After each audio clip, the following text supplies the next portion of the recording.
Vocational creativity চ্যানেলে সকলকে স্বাগত। একটি গুরুত্বপূর্ণ আপডেট 2016 এবং 2025 এসএলএসটি নিয়ে। তো আজ আপনারা জানেন বা হয়তো অনেকে জানেন না, আজ কলকাতায় বিজেপি শিক্ষক সেলের একটি মিটিং অনুষ্ঠিত হয়েছে এবং হওয়ার কথা ছিল, সেটা আপনাদেরকে আজ সকালেই আপনাদেরকে আপডেট দিয়েছি। তো সেখানে শিক্ষামন্ত্রী কি বললেন 2016 এসএলএসটি 2025 এসএলএসটি নিয়ে, তিনি কি বললেন সেগুলো সরাসরি ওনার ভয়েস থেকে শুনবেন। উনি বেশ পজিটিভ বার্তা দিলেন এই এসএলএসটি নিয়ে, ওনারা কি করতে চলেছেন বা দপ্তর কি করছেন এবং এইগুলো মিটলে পরবর্তীতে আবার পরীক্ষা নেবেন এবং মুখ্যমন্ত্রী পুরো বিষয়টি এই বিষয়ে অবগত, সেটিও উনি জানালেন। চলুন আমরা পুরো ভয়েসটি বা ওনার কণ্ঠ থেকে এসএসসি সম্পর্কে যেটি এসেছে সেটি আমরা শুনে নিই। নিয়োগ প্রক্রিয়া নিয়ে আপনারা জানেন এত কেস হয়েছে যে শেষ পর্যন্ত বিষয়টি আসলে কোন জায়গায় দাঁড়িয়ে আছে সে বিষয়টি বোঝা অনেক সময় কঠিন হয়ে যায়। আমরা আমার দপ্তর সব দিক বিবেচনা করে এসএসসির আইন, উচ্চ ন্যায়ালয়ের রায়, সরকারের মানবিক দৃষ্টিভঙ্গি সমস্ত দিক দিয়ে বিচার বিবেচনা করে যথাযথ পদক্ষেপ অতি দ্রুত গ্রহণ করা হবে। অতি দ্রুত গ্রহণ করা হবে। আমি এই সম্মেলনের মাঝখান থেকেই সকলকে আমি জানাতে চাই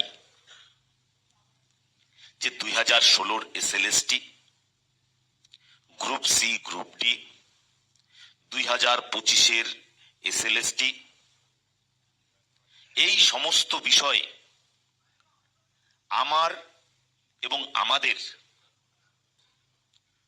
খুব ভালোভাবে জানা আছে। আপনাদের অনুরোধ করছি পুনরায় এই বিষয় নিয়ে আমার সঙ্গে সাক্ষাৎ, আমার ফোনে বড় বড় মেসেজ, আমার মেইলে অজস্র মেইল আর করবেন না, এই অনুরোধটুকু রাখছি। বিষয়গুলো আমাদের পুরো জানা, কারণ এই বিষয়টি আমার সামনে এখন সবচেয়ে বড় একটি দরজা। এই দরজাটা ভেদ না করলে আমি এর পরের ঘরে আমি যেতে পারছি না, এটাকে আমার ভেদ করতেই হবে। তো সেই কারণে এই দরজা খোলার জন্য আমরা নিরন্তর প্রয়াস করে যাচ্ছি। অনেকেই হয়তো ভাবছেন বিদ্যালয় শিক্ষা দপ্তর নিশ্চুপ হয়ে বসে আছে। আমরা নিশ্চুপ হয়ে বসে নেই।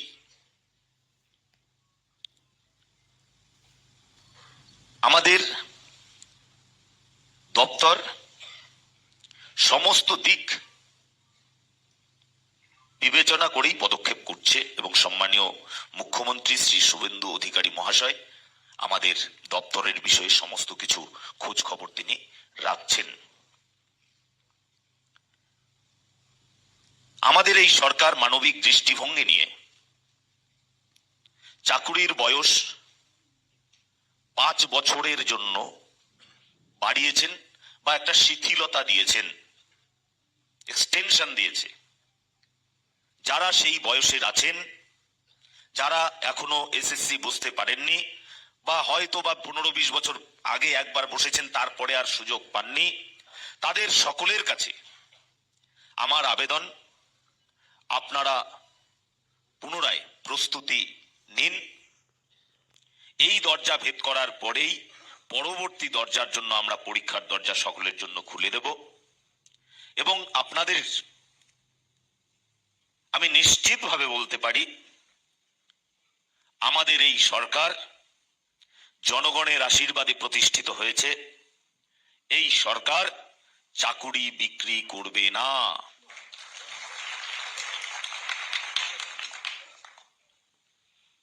আপনারাও যেমন চাকুরির জন্য আসবেন না, তেমনি আপনারাও সকলকে বলবেন চাকুরি বিক্রি হবে না। Not a single one. এই ব্যাপারটা আমি আপনাদের সামনে নিশ্চিত করে বলছি।